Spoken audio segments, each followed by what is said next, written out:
What's going on YouTube? Geosno right here. So in today's video we're going to discuss about the latest news on the first week of August about jailbreaking on iOS 11.4.x, iOS 11.3.x, and we're going to also discuss some important news in the jailbreak community. And I'm going to start with the fact that if you're not subscribed, you should go ahead and press subscribe right here. But even if you are subscribed, go ahead and check out the bell icon in here that YouTube introduced and pressing here and make sure that it's selected to all so that you get all the notifications about the new videos. Anyways, we're going to start with the first story, which is pretty much Karen releasing the Apple file Conduit 2. What is this? Well, this is a very important tweak that would allow you to pretty much browse the file system of your iPhone, iPad or iPod Touch that is jailbroken on your computer with programs like iFunBox and so on, and it pretty much allows you to see everything that is on the device without having to SSH or without having to use the terminal and very strange commands. You just browse the folders like you do on your normal computer. So you just plug in the device and have this installed, and after that the device will pretty much show up in iFunBox or anything else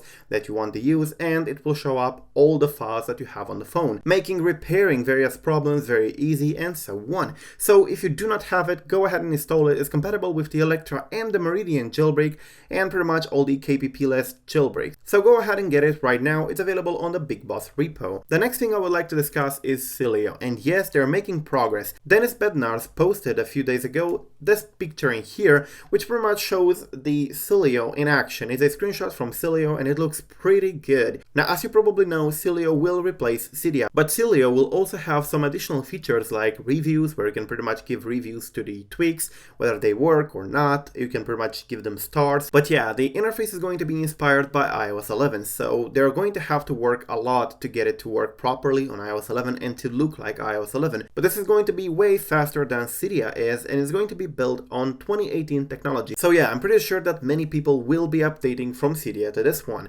Now, due to the recent update in the Electra, you will be able to use both Cydia and Sileo at the same time on your device without causing problems, and that is pretty much thanks to the beef between Pound2Own and Coolstar, where pretty much Pound2Own said that Coolstar will remove Cydia or will break Cydia, and Coolstar replied with pretty much an update to Cydia to convince people he's not going to do that. So yeah, this is one of the reasons we have access to both Sileo and Cydia once Sileo is out. There is no news on when it's going to be released, but I assume it's going to be ready for the next jailbreak. Speaking about the 11.4.x jailbreak, for the moment we do not have any important exploits available. However, Bednarz posted this a couple days ago. I made a video about that at the time, but in case you missed it, he said, quote, "I'll be presenting Crashing to Root, How to Escape the iOS Sandbox Using a Board at PVX Conference this September. I'll show how to exploit CVE 2018-4280 fixed in iOS 11.4.1 by crashing maliciously in order to elevate privileges,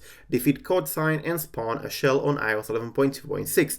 Now, I'm not entirely sure whether by iOS 11.2.6 he means that the shell can only be spawned on that particular version, which I dubbed, or that's his testing device. But anyways, this is pretty much all we have for the moment for the iOS 11.4. So for those of you who are waiting for a jailbreak on iOS 11.4, there might be a chance. This vulnerability looks interesting. It does give you elevated privileges, and it's discovered by Bednarz, who apparently wants to make it publicly available and to, document it properly, but it's still not a kernel exploit, so we still need a kernel exploit for that. Probably we're going to get one in the future from INPeer, but we do not know for the moment. So it's a pretty gray area for the moment for the iOS 11.4.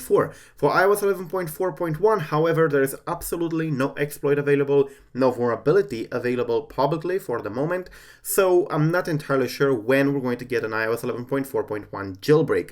But for iOS 11.4, it may take a little bit less time. But for those of you who do not know, Pound2Own is also building a jailbreak. I made a video about this, but some of you probably missed it because YouTube and notifications. But Pound2Own is currently building a jailbreak that will be compatible with iOS 11.0 all the way up to iOS 11.4 Beta 3. iOS 11.4, the final version, will not be supported due to the lack of the exploit, the kernel exploit for that.